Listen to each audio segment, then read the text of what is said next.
ओए इसको छोड़, तू मैथ की किताब पढ़ रहे हैं, तुझसे क्वेश्चन पूछता हूँ, इधर इधर देख। एक मिनट हाँ चल, तेरे पास 3 रोटियाँ ठीक है। हाँ तूने तीनों के तीनों खा ली, पीछे क्या बचा? कुछ नहीं। अरे सालन बचन उल्लू, ये मेरी किताब पकड़, इसको देख भाई चल।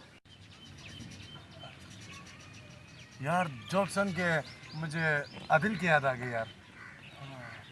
वैसे तू आदिल, यार उसको मैंने बुलाया हुआ है, वो यहीं पर आ रहा है। आ रहे हैं हाँ मैंने बोला तेरी खत तो क्या याद रखेगा यार, वो आएगा भी।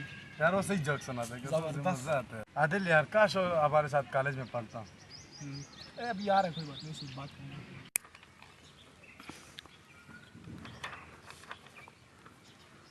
ओ आदिल आ गया यार। कौन?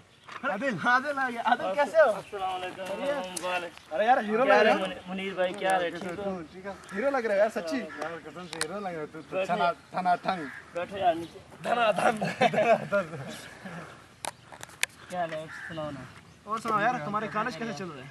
कॉलेज पढ़ाई कैसे चल रही सही पर रह जा रहा है यार, कसम से मुनीर तुम मेरे साथ होते ना, आज बहुत शुगल हुए मेरे क्लास में यार, कसम से। कैसे? कैसे? आज मेरे क्लास के लड़की को फंसा लिया। हमें कोई लड़की दिखती नहीं, जब फंसा मिले यार। पता है मैंने क्या किया? क्या किया? मैंने ये जहाज बना के ना टीचर की तरफ फेंका, जहाज जाके सीधा टीचर की नाक पे लगा। टीचर ने गुस्से में पूछा किसने मारा, मैंने खूबसूरत लड़की को फंसा लिया। क्या मारा यार उसको।